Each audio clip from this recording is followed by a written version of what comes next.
Can I say something real quick? Yes, sir, of course. And this is not a reflection on the Clippers fans here. Yeah. I appreciate them being here. I'm not talking about them. I'm talking to Clippers fans everywhere. Let me say this to y'all.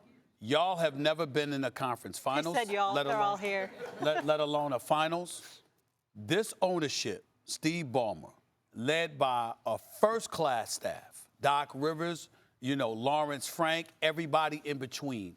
They've done a phenomenal job. If y'all don't step up and root for this team this year, I don't know what the hell's wrong with y'all. I don't know what the hell's wrong with y'all. I don't know how much more they could have done. All right? I'm just telling y'all, get it together. Get it together. Listen, the Lakers didn't just wake up, Lakers fans, and start loving the Lakers. The Lakers have built this kind of loyalty over decades of sustained dominance. Clippers fans have been demoralized most of their existence. They were demoralized by Donald Sterling. Yeah, he's gone. Not Steve Ballmer. You're right. Listen, the greatness was so good that a New Yorker like you jumped on the bandwagon. No doubt. Okay, but I'm focused on you. Jim Dolan, that's how you run a team. I don't have time to hear your spiel on why you became a Laker fan, because I need to know this, Max.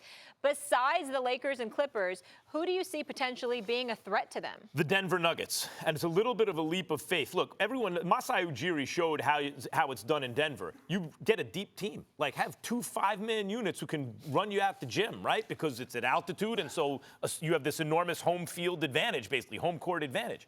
But it's more than just, like, the fact that they're deep. They have some guys who stand out. Obviously Jokic is an MVP caliber player, and Jamal Murray is an emerging star, and we saw that, right? One of the prolific shooters in the game. No doubt. And then we have, like, you look at the power forward position, Millsap, and they went and got Jeremy Grant, and so you have, like, age and experience and also youth and defense, and Michael Porter Jr. is the X factor here. That's the leap of faith. He was a super talented, maybe the best prospect in that draft, but he was hurt. Not anymore. And I anticipate, it's not that he's going to be amazing during the regular season, but they don't need him to be. Will Barton and all these different pieces they have, they can win 50 games, 50-plus games without him. But if this kid learns how to play winning NBA basketball by the time the playoffs roll around, now they have a 3-headed monster on top of a very deep team. I think the Nuggets are actually, in the Western Conference, the biggest threat. Before I get into my point about who I'm going to select, let me say this about Michael Porter. I have to say something that makes me incredibly sad to say this. I have no faith in him because of his health. I think that he's fragile. I think that back will give out.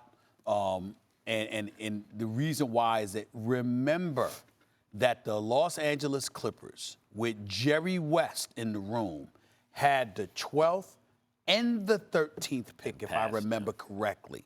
Back-to-back first-round picks, and passed up because of his health. There's a lot that wasn't told. I hope and pray I'm wrong. He's a nice kid. I know he can ball. I'm rooting for him. But I don't have a lot of faith if I got to depend on him. That's why I said I'm taking a leap of faith with that pick. You are. Now let me say this. I'm going to say the Houston Rockets. Now, again, I reserve the right to change my mind because if Klay Thompson comes back healthy, I'm saying that's the threat. But right now I'm going to say the Houston Rockets. And here is why. Let's take into account the greatness of CP3, who is now gone from Houston. He was replaced by somebody who is 4 years younger, although he's had some health issues with his knees in the offseason. He always gets that addressed that he comes out there. It is undeniable that Russell Westbrook is the most athletic point guard in NBA history. And his problem, his impediment, is shooting 29% or less from three-point range. Nobody said anything about him getting to the hole at will and being unstoppable, and then playing in a system that is Houston, conducive to better offensive, offensive arsenal. I look at a guy like James Harden, and I know how prolific of a scorer he is.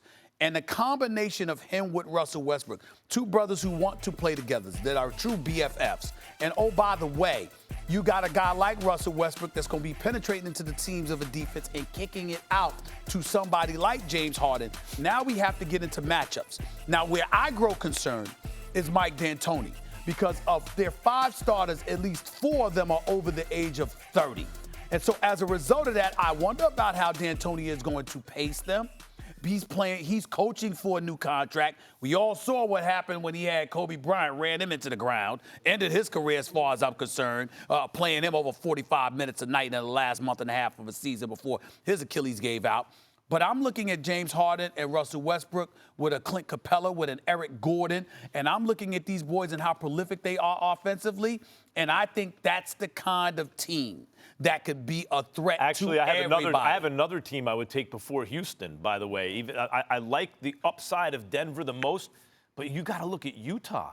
The Conley trade is a big deal. That's an excellent. And Bogdanovich, yeah. And Bogdanovich, who, I mean, like, to go with Ingles in the front court, and then you have Conley and Donovan Mitchell in the backcourt, anchored defensively by maybe the best defensive center in the game, and Gobert, who had a much better offensive season. Right. I think I like the Jazz more than the Rockets. Let me tell you why I disagree with you.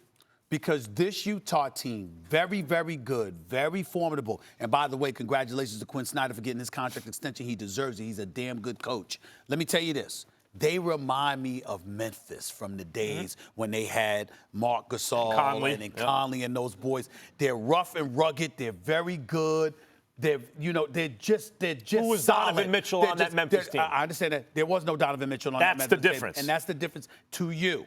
But to me, I don't view it that way because I view them with the way this West is formulated as being that kind of a team that's going to be good enough to make things interesting, but not good enough to get it over the hump, particularly against a high-powered, high-octane offense that is Houston. Houston is not going to beat you by stopping you.